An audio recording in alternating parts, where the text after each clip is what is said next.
Bienvenue sur Indépendante et Authentique, le podcast pour booster ton état d'esprit et ton entreprise. Je suis Pêche et j'accompagne les entrepreneurs à croire en elles, à développer leur activité et à garder un état d'esprit positif et motivé. Chaque mercredi, je te partage des conseils autour de l'entrepreneuriat, une réflexion de développement personnel ou encore l'interview d'une femme inspirante qui te partagera sa vision de la vie et de l'entrepreneuriat. Et aujourd'hui, j'ai envie de te parler de repos émotionnel et de repos spirituel, qui sont deux notions que, on va dire, j'ai mis à jour il y a quelques semaines et qui ont littéralement changé ma vie, tant personnelle qu'entrepreneuriale. Et comme tout le monde, en fait, je me suis rendu compte de ça parce que je connais des périodes dans ma vie un peu plus chargées, un peu plus stressantes que d'autres. Et notamment, quand on est entrepreneur, c'est pour moi encore plus le cas. Et du coup, ces dernières semaines, avec le lancement du coaching de groupe et donc tout ce qui s'y rapporte, la création de contenu, l'excitation, le cerveau qui tourbillonne dans tous les sens, et en plus de ça, quelques soucis personnels, des gros travaux à gérer aussi dans mon appartement, j'étais littéralement sous l'eau. Et je pense que je suis pas la seule à avoir cette sensation-là parfois. Avoir une grosse charge mentale, avoir certaines préoccupations ou des pensées qui partent dans tous les sens. Et c'est justement dans ces moments-là qu'il va être essentiel de t'apporter du repos émotionnel et spirituel. Et d'ailleurs, juste petite parenthèse, là le terme spirituel, je l'emploie comme se rapportant à l'esprit, au mental, au cerveau. Et c'est pas le terme dans le sens ésotérisme, spiritualité comme on en entend souvent parler actuellement. Là c'est vraiment qui a trait au cerveau et à l'esprit. Voilà, fin de la parenthèse, mais comme ça c'est plus clair. Et j'ai envie d'aborder ce sujet avec vous aujourd'hui parce qu'on parle souvent de bien-être, de l'importance de changer son mindset ou de santé psychologique, qui sont effectivement des thématiques essentielles et hyper intéressantes. Mais avoir un bon état d'esprit ne s'arrête pas à travailler sur ses croyances limitantes, à manger sain ou à aller voir un psy. Tout ça, c'est effectivement essentiel comme je l'ai dit, mais ça ne sert absolument à rien si on ne prend pas du repos au niveau de son esprit et de ses émotions. Et je sais que tout ça, ça peut paraître un peu bizarre et peut-être que ça parlera pas à tout le monde. On a tous, chacun, notre propre manière de penser, notre propre personnalité. Mais pour moi, si tu as tendance à avoir des pensées qui partent dans tous les sens, à vouloir que tout soit parfait, et du coup à jamais vraiment pouvoir t'arrêter de travailler, ou si tu as du mal à te sentir sereine et en paix, alors je pense que ce podcast va énormément te plaire et t'aider, ou tout du moins j'espère. Et juste avant de t'expliquer concrètement ces deux notions de repos émotionnel et spirituel qui vont t'aider à apaiser ta charge mentale et être moins stressée, il me semble important d'évoquer deux notions fondamentales. La première, c'est la notion d'émotion, la définition des émotions, parce qu'on en entend tout le temps parler, on l'utilise constamment au quotidien à toutes les sauces, mais on ne sait pas forcément ce que c'est réellement. Donc je vais essayer de t'expliquer simplement, clairement, c'est quoi une émotion. Et pour moi, une émotion, c'est une messagère intérieure. C'est ton corps qui te parle, qui t'envoie une information sur un de tes besoins. Ça peut être un besoin qui est déjà rempli, et du coup là tu vas ressentir une émotion qu'on appelle positive, entre guillemets, c'est-à-dire une émotion agréable. Là ça va être par exemple la joie que tu vas pouvoir ressentir quand tu as une nouvelle cliente ou que tu as des commentaires positifs sur ton post Instagram. Donc là c'est un besoin qui est rempli, par exemple là le besoin de reconnaissance sociale. Mais ça peut être aussi des émotions qui peuvent être douloureuses si le besoin n'est pas rempli. Par exemple, ça va être les émotions telles que la peur ou la tristesse, qu'on appelle communément, on va dire, émotions négatives, mais qui n'ont rien de négatif, qui sont juste neutres, elles sont là pour t'apporter ce message intérieur qui est créé soit par une pensée, soit directement par un événement extérieur.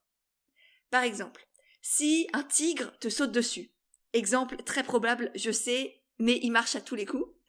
Si ce tigre te saute dessus, ton corps, il va directement réagir grâce à la peur, avant même que ton cerveau ne conscientise vraiment le danger et que tu n'aies le temps de penser.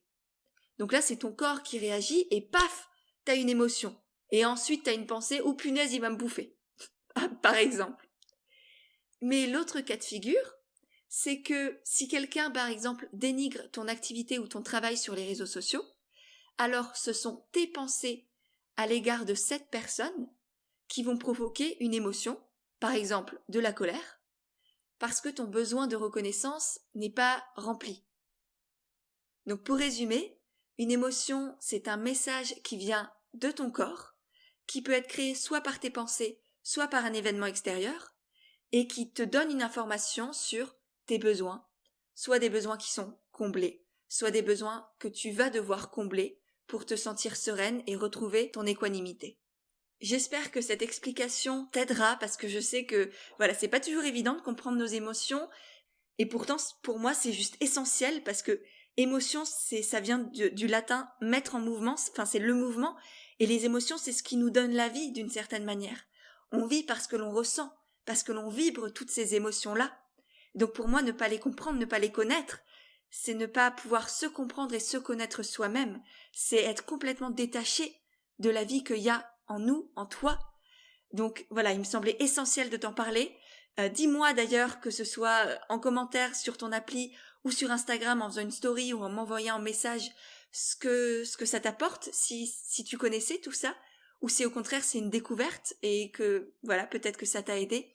En tout cas, effectivement, je serais très très heureuse vraiment d'avoir un retour de ta part sur cette notion d'émotion. Maintenant que ça c'est un peu plus clair, on va pouvoir passer à la deuxième notion dont je voulais te parler en préambule, qui sont les tampons émotionnels. Un tampon émotionnel, on va dire que c'est une sorte de stratégie d'évitement que tu vas mettre en place pour pas avoir à vivre une émotion désagréable la plupart du temps, parce que sinon on n'a rien à tamponner, on vit l'émotion et c'est agréable. Là c'est vraiment comment fuir une émotion sans pour autant conscientiser qu'on la fuit. J'espère que je suis claire. Et du coup, la plupart du temps, ces tampons émotionnels sont agréables et nous apportent un plaisir immédiat qui libère de la dopamine dans notre corps et qui du coup asphyxie nos émotions d'une certaine manière. Ces tampons peuvent aussi être parfois désagréables, mais dans tous les cas, ils te permettent de te connecter à une émotion qui est connue, qui te rassure, qu'elle soit agréable ou désagréable. Par exemple, bien souvent, ça va être des tampons émotionnels liés à la nourriture, où on va commencer à manger tout ce qu'on trouve dans nos placards et dans le frigo, jusqu'à en être malade, jusqu'à avoir le ventre complètement rempli, et avoir tendance peut-être à culpabiliser, à s'en vouloir, etc. Mais du coup, on remplace l'émotion qu'on ne voulait pas voir, qu'on ne voulait pas ressentir, par de la culpabilité, qui n'est pas forcément hyper agréable non plus, mais qu'au moins on connaît, qui nous rassure. Elle est là, elle fait mal, mais on reste dans notre zone de confort et qui nous évite du coup d'aller voir l'émotion qu'on ne connaît pas et qui nous fait peur et qui en plus de ça est désagréable. Donc le cerveau il a aucune raison d'aller regarder ce qui se passe là-bas. Ces tampons émotionnels, je t'ai parlé de la nourriture parce que c'est très fréquent, c'est ce que moi je vis personnellement aussi, parce qu'évidemment je les connais aussi ces tampons émotionnels-là. Mais ça peut être aussi aller regarder des vidéos, binge-watcher des séries sur Netflix ou autre, fumer, le tabac c'est aussi un très très bon tampon émotionnel, ça peut être aller faire du sport, ça peut être sortir en boîte, faire des choses qui t'empêchent en fait de te connecter à tes émotions, à tes vraies émotions et d'aller ressentir d'autres choses. Et en fait ces tampons émotionnels, ils arrivent quand justement on ne prend pas de repos émotionnel et spirituel. Quand on est à fond dans la vie, quand on court tout le temps partout et qu'on fait plus et encore et encore et encore. Et c'est dans ces moments-là où on veut se combler, on veut remplir des vides au lieu de comprendre d'où viennent ces vides-là. Et donc ce que je te propose aujourd'hui, c'est d'aller conscientiser déjà peut-être tes tampons émotionnels, voir si tout ça te parle. Là encore, dis-moi si c'est une notion que tu connaissais. Laisse-moi un petit message ou partage le podcast autour de toi ou dans tes stories sur Instagram si tu penses que ça peut aider. Et du coup, grâce à ces repos émotionnels et spirituels, on va pouvoir arrêter de courir, revenir au moment présent, arrêter de fuir toutes ces émotions, tout ce que l'on ne veut pas ressentir, et ce qui va du coup permettre d'apaiser le mental, de faire le tri dans toutes nos pensées, de remettre les choses à plat, d'apaiser surtout et avant tout notre charge mentale, nous déstresser et trouver du coup plus facilement aussi de nouvelles solutions à tout ce qui nous présente, arrêter d'être embarqués dans nos doutes, dans nos peurs, etc., dans nos croyances, et on prend du recul, on prend de la hauteur, et on voit qu'en fait, on a déjà toutes les ressources pour avancer, et on peut mettre le doigt sur des besoins qui n'étaient pas comblés, et qui du coup nous faisaient du mal, sans même qu'on réussisse à le conscientiser.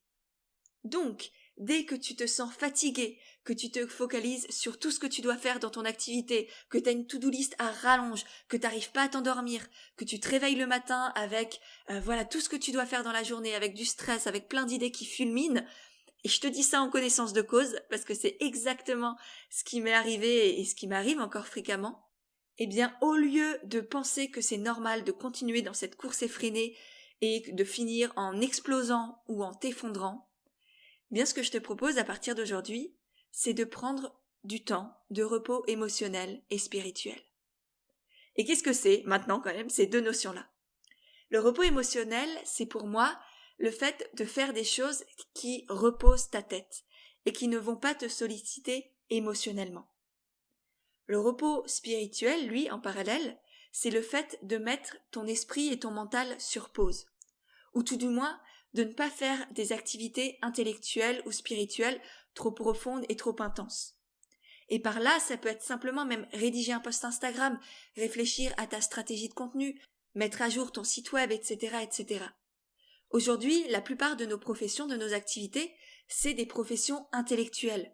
On n'est plus dehors dans les champs à ne pas avoir à réfléchir, mais à mettre à mal notre corps. On passe notre vie assis sur un bureau, les fesses sur une chaise, devant l'ordinateur. Donc, il n'y a plus rien de physique dans nos activités. Tout est mentalisé. Et donc, c'est là où, si notre cerveau ne peut plus se reposer, forcément, il y a un truc qui va déconner à un moment donné. Et donc, avant que tout explose ou que tu ne t'effondres, c'est important de prendre ces moments-là. Et du coup, ça m'amène à la partie suivante qui est comment faire ce repos émotionnel et spirituel. Ce que je te propose, ce qui marche en tout cas pour moi, et tu trouveras peut-être d'autres idées avec ce que je vais te partager, mais c'est que quand tu sens que ça ne va pas, que ton cerveau bouillonne, qui tourne en boucle, il y a plusieurs techniques pour moi qui fonctionnent. D'une part, l'écriture intuitive ou l'écriture introspective, qui vont te permettre d'exprimer ce qu'il y a en toi, de mettre en lumière ce que tu ne conscientises pas forcément. Et la notion d'écrire est très importante. C'est pas, souvent on se dit, ouais, je le fais dans ma tête et ça suffit. Non. Tu sors le stylo, tu sors le papier, tu l'écris, tu peux jeter la feuille après, la brûler, la recycler, tout ce que tu veux, peu importe, c'est pas ça qui compte. Ce qui compte, c'est vraiment d'exprimer, d'expulser. Ce préfixe-là de ex, il vient de faire sortir de soi. Et c'est exactement ça que tu recherches, c'est faire sortir de toi toutes les émotions que tu ne veux pas voir, que tu accumules petit à petit, pour pouvoir te libérer de tout ça et avoir un esprit beaucoup plus tranquille, beaucoup plus serein. D'autres activités qui marchent pour moi, ça va être la méditation, le yoga, aller faire des balades dans la nature. Et ça, c'est vraiment des choses que je fais, alors que j'essaye de faire au quotidien, mais que je fais surtout quand ça va pas. Et là, je sais pas pourquoi, je pense à une citation qui me parle beaucoup au sujet de la méditation, qui dit « Si tu as le temps, médite 10 minutes, et si tu n'as pas le temps, médite 1 heure. » Et je trouve ça tellement vrai. Parce que souvent, justement, dans ces situations où on aurait besoin de repos émotionnel et spirituel, parce qu'il y a tout qui tourne en boucle, parce que tout va trop vite, parce qu'on est stressé, on n'a plus le temps, etc., etc., on se dit que justement, on n'a pas le temps. Et c'est justement dans ces moments-là que c'est un besoin fondamental, voire un devoir, de prendre du temps pour soi et de se mettre en mode repos émotionnel, pour justement pouvoir faire le tri dans ses pensées, se décharger au niveau de la charge mentale et trouver des solutions beaucoup plus facilement à tout ce qui nous préoccupe. Donc voilà, je ne sais pas si tout ça, ça te parle. Toi, tu auras peut-être d'autres idées en fonction de ta personnalité, de ce qui te plaît, mais l'essentiel est bien là, c'est de juste déconnecter le mental, ne pas faire des choses qui te sollicitent spirituellement et émotionnellement. Et en plus du coup de pouvoir te faire prendre du recul sur la situation, te déstresser, t'apaiser, le repos émotionnel et spirituel, ça va aussi te permettre de mieux te connaître, de mieux te comprendre. Parce que grâce à tout ça, tu vas pouvoir accueillir et ressentir des émotions que habituellement tu ne conscientises même pas ou à peine, que tu prends pas le temps de vivre vraiment. Ça va aussi du coup par conséquence te permettre de développer ton intelligence émotionnelle. Une intelligence qui est fondamentale, notamment dans les métiers de l'accompagnement, du service, de la relation d'aide, quand tu es par exemple thérapeute, coach, naturo, prof de yoga, etc. etc. Cette intelligence émotionnelle, pour résumer, c'est une forme d'intelligence qui va te permettre d'orienter tes pensées et ton comportement en fonction de tes émotions et du coup qui va te permettre aussi de mieux comprendre les autres, de mieux comprendre les émotions des autres et du coup qu'est-ce qui se raconte dans leur tête.